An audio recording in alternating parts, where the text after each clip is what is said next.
Hello everyone, welcome back to Yashoda mentors academy. तो last video में हमने एक अच्छा सा कंसेप्ट देखा था जो था depression in freezing point. I hope वो कंसेप्ट आपका क्लियर हुआ होगा लास्ट वीडियो को देखकर। तो उसी से रिलेटेड आज एक न्यूमेरिकल को करते हैं और भी जो कंसेप्ट अगर आपका क्लियर नहीं हुआ है लास्ट वीडियो में तो वो जो कंसेप्ट है इस न्यूमेरिकल को करके क्लियर हो जाएगा। ठीक है, तो चलिए स्टार्ट करते हैं आज का video.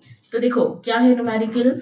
45 grams of ethylene glycol C2H6 is mixed with 600 grams of water. Calculate freezing point depression and freezing point of the solution. तो यहाँ पर आपको दो चीज कैलकुलेट करनी है। एक तो है depression in freezing point, that is delta TF, है ना, डिप्रेशन इन फ्रीजिंग पॉइंट। और जो सेकेंड कैलकुलेट करना है वो है freezing point of the solution, है ना। तो ये दो चीज हमें यहाँ कैलकुलेट करनी है। अब देखो आपको इसमें से क्या पता है कि हमको पता है कि जो डेल्टा टीएफ होता है ना वो होता है T not F minus TF के बराबर, राइट।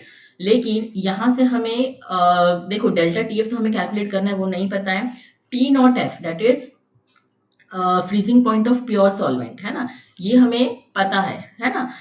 और लेकिन हमें फ्रीजिंग पॉइंट ऑफ सोल्यूशन भी नहीं पता, राइट। तो इसमें से दो चीज अननोन है तो तीसरी तो हम फाइंड नहीं कर सकते ना।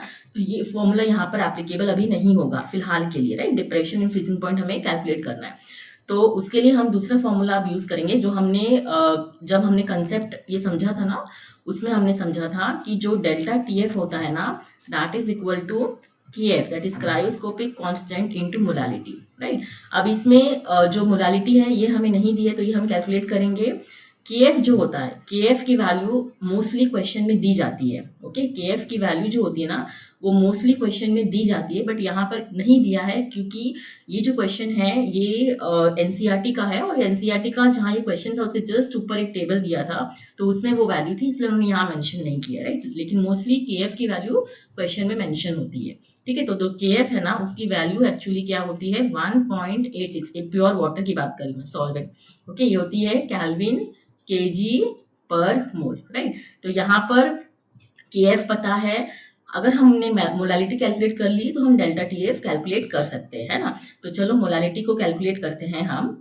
देखो मोलालिटी जो होती है अब आप उससे फेमिलियर हो गए होंगे कि मोलालिटी क्या होती है। Yes, number of moles of solute, है ना, number of moles of solute upon mass of the solvent in KG. ठीक है, मास of the solvent in KG, ये होती है मोलालिटी।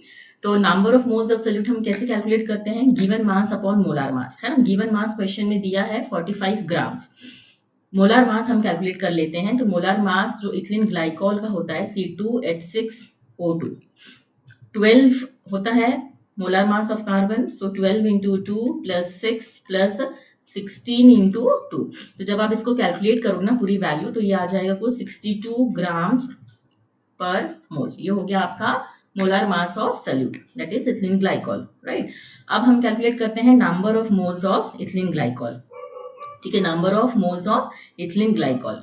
तो number of moles of ethylene glycol C2H6O2, तो ये होता है number of moles of ethylene glycol is what, given mass question में दिया है 45 grams upon molar mass. Molar mass अभी हमने कैलकुलेट किया है ना, तो इसकी वैल्यू कुछ आएगी 0.73 मोल्स, राइट। तो ये हो गया number of moles of solute, right. तो अब हम कैलकुलेट कर लेते हैं मोलालिटी, राइट। तो जो मोलालिटी होती है ना वो क्या होती है, yes, molality is equal to number of moles of solute, moles number of moles अभी हमने कैलकुलेट किया that is 0.73 upon mass of the solvent. Question में मास दिया है सॉल्वेंट का दैट इज 600 ग्राम्स, तो हमें चाहिए केजी में, राइट। सो इनटू अपॉन न्यूमरेटर में क्या करेंगे, बिकॉज यहाँ पर हमें उसे डिवाइड करना पड़ेगा 1000 से, तो वो 1000 ऊपर जाके मल्टीप्लाई हो जाएगा।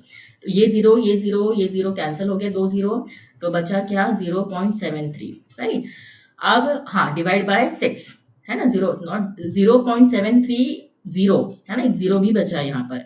तो जब आप इसको कैलकुलेट करोगे तो ये आ जाएगा 7.3 अपॉन 6। तो जब आप इसको कैलकुलेट करोगे तो इसकी वैल्यू कुछ आएगी 1.2 मोल्स पर केजी, है ना। तो ये आ गया आपका मोलालिटी। ठीक है, स्मॉल m की value. Okay, this is small m की वैल्यू यहाँ पर। ठीक है, तो अब हमें यहाँ kf पता है, स्मॉल m पता है, तो हम डेल्टा tf कैलकुलेट कर सकते हैं ना, डिप्रेशन इन फ्रीजिंग पॉइंट। तो चलिए कैलकुलेट करते हैं डिप्रेशन इन फ्रीजिंग पॉइंट। तो depression in freezing point is equal to kf कितना है 1.86 इंटू मोलालिटी अभी हमने कैलकुलेट किया 1.2। तो जब आप इसको कैलकुलेट करोगे तो ये कुछ आएगा 2.2 केल्विन। तो ये हो गया आपका डेल्टा टीएफ की वैल्यू। ठीक है, ये आ गया आपका डेल्टा टीएफ की value. Clear, that is 2.2 kelvin. Clear हो गया। तो ये हमने जो फर्स्ट पार्ट है ना freezing point depression, that is depression in freezing point, ये कैलकुलेट किया।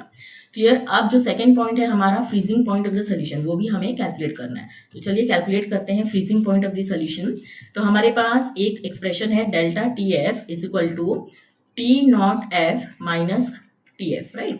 हमें यहाँ से ये कैलकुलेट कर लिया हमने डेल्टा टी एफ, हमें कैलकुलेट करना है freezing point of the solution, that is T F. So T F को हमने लेफ्ट हैंड साइड में लिया, तो ये हो जाएगा T not F minus delta T F, right. T not F की वैल्यू हमने अभी कैलकुलेट करी, that is T not F, ये होता है प्योर सॉल्वेंट का फ्रीजिंग पॉइंट। तो प्योर सॉल्वेंट का जो फ्रीजिंग पॉइंट है वो होता है 0 degree Celsius, that is kelvin में लेंगे तो 273.15 kelvin minus depression in freezing point आया 2.2 केल्विन। तो जब आप इसको कैलकुलेट करोगे ना तो ये आ जाएगा 270.95 केल्विन। तो ये हो गया आपका फ्रीजिंग पॉइंट ऑफ सोल्यूशन। ठीक है, आई होप समझ में आया होगा किस तरीके से मैंने कैलकुलेट किया, right, freezing point of the solution. Clear. तो यहाँ पर दो चीज पूछी थी, डिप्रेशन इन फ्रीजिंग पॉइंट जो हमने कैलकुलेट किया, यहाँ पर ये डबल टिक दे रही हूँ, और हमें पूछा था freezing point of the solution. Clear हो गया। तो इस तरीके से आपको न्यूमेरिकल को करना है। ओके, बहुत इजी है, जो जो चीजें दी है उसको नोट डाउन करो और जो कैलकुलेट करना है फिर वो चेक करो कि हम कैसे उसे कैलकुलेट कर सकते हैं, जो जो हमें फॉर्मूला पता है। ठीक है, तो आई होप ये न्यूमेरिकल आपको क्लियर हुआ होगा अच्छे से। ओके, और अगर ये न्यूमेरिकल क्लियर हुआ है तो जो फ्रीजिंग पॉइंट डिप्रेशन, जो डिप्रेशन फ्रीजिंग पॉइंट का कंसेप्ट है और भी अच्छे से स्ट्रांग हो गया होगा आपका। ठीक है, तो और भी न्यूमेरिकल्स को प्रैक्टिस कीजिए, क्योंकि न्यूमेरिकल्स आते हैं क्वेश्चन, मतलब न्यूमेरिकल बेस्ड क्वेश्चन एग्जाम में जरूर पूछते हैं। ओके, तो चलिए, अगर आपको ये वीडियो अच्छा लगा होगा तो प्लीज शेयर करो अपने फ्रेंड्स के साथ और सब्सक्राइब करो चैनल को अगर अभी तक आपने सब्सक्राइब नहीं किया है, for more nice videos, right. So till then take care, bye bye.